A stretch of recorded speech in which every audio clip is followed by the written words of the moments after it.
What is going on, everybody? Welcome to another property tour video. Welcome to my channel and welcome to the inside of my car. It's definitely been a minute since I've done an intro from the inside of my car, and I apologize. Some people actually preferred them from the new intros that I'm doing now, so I'm bringing it back. I actually had some time today. I'm going out with a few clients showing some property, so I figured, why not? Let's bring back the old style, test it out, see what people think. And if you're new to the channel and have no idea what I'm talking about, let's move on, shall we? So today's property tour is about the Aston Martin residence. Let me give you some context. This is by far one of the most anticipated projects and developments, for me at least, and probably for a lot of people, if I'm being honest, in the downtown and Brickell area and condo scene just in general.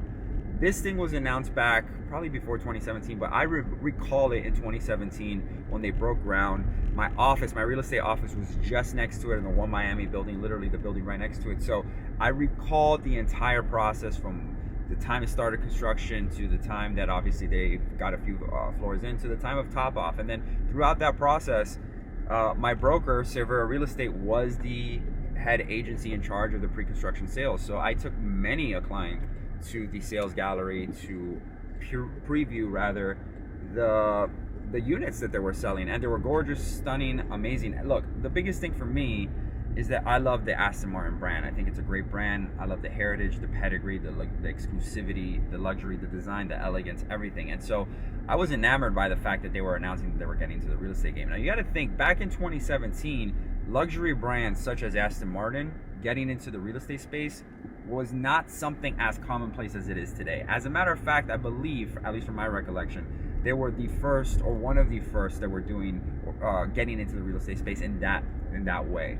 And so when they were co-branding this building, if you will, and this was coming about, I was completely infatuated with the concept and the idea and the architecture and the design and the heritage and all that stuff. And I was just really, really interested in seeing how they were going to deliver that product to the buyer and how they were going to transition from exclusivity and luxury on one side, and can they do it and replicate it on the other. Now, to be honest, I had a lot of hopes and I still do, by the way, of Aston Martin, the hype that they brought, and I really, really think that they were going to deliver an amazing product. So the fact that it's 2024 and that was 2017, a lot of things have happened in real estate, and both in my professional career, just in the market in general, and where we are at today. It's a different market. So 2024 comes around, the building's finally open, and we can preview and tour it, which brings us to today and today's property tour video of a stunning $7 million unit, corner unit, overlooking the water in the Aston Martin, which we're about to get into in just a few moments. But a few other things on the Aston Martin, just in case you're new to the entire luxury brand concept or just new to Aston Martin in general. They got a lot of hype because they were announcing some really, really cool cars that were being sold with the units. Now, I don't recall the specific details, but I almost do recall that certain DB9s were being offered with the Aston Martin units, select units, of course. And I do recall in specific this Aston Martin Vulcan that was being offered with the purchase of the $59 million penthouse. Now, that is an insane amount of money for a penthouse. It's also an insane penthouse. You know, if you look at the renderings and especially now the photos, it's stunning.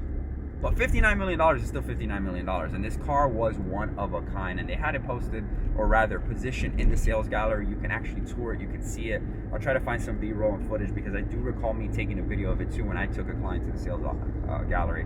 So it was a stunning car, stunning unit, and really it did what Aston Martin wanted it to do, which was to get headlines, you know, recognition, and it got a lot of that, definitely. So all of that to be said, I'm super excited about this building. I hope you guys are as well. $7 million unit, is it worth it? Is it not? Should luxury brands be getting into the real estate space? Do they help the brand? Do they not? I mean, there's a bunch of questions to be had. I think it's too early to tell, but there's a lot of precedent that some buildings have done it right. Porsche, for example. But, you know, you guys will be the judge. Let me know in the comment section below. But with that said, guys, we're going to get into the video, so stick around to the end so you can see, you know, the entire video itself and more information on Aston Martin. But before we do, of course, if you're interested in more real estate content in Miami, South Florida in general, then do me a favor, make sure to subscribe to the channel, ring that notification bell, and also like this video. That goes a long way in helping the growth of this channel. And with that said, guys, let's get started.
Hey guys, I hope you enjoyed today's video, and I hope that I earned your trust enough to make you want to subscribe to the channel, as that would mean the world to me. If you're still watching and want to see more, then YouTube thinks you're going to be interested in this video, and I think you're going to be more interested in this. The choice is yours. Either way, I hope to see you around soon. Take care, and God bless.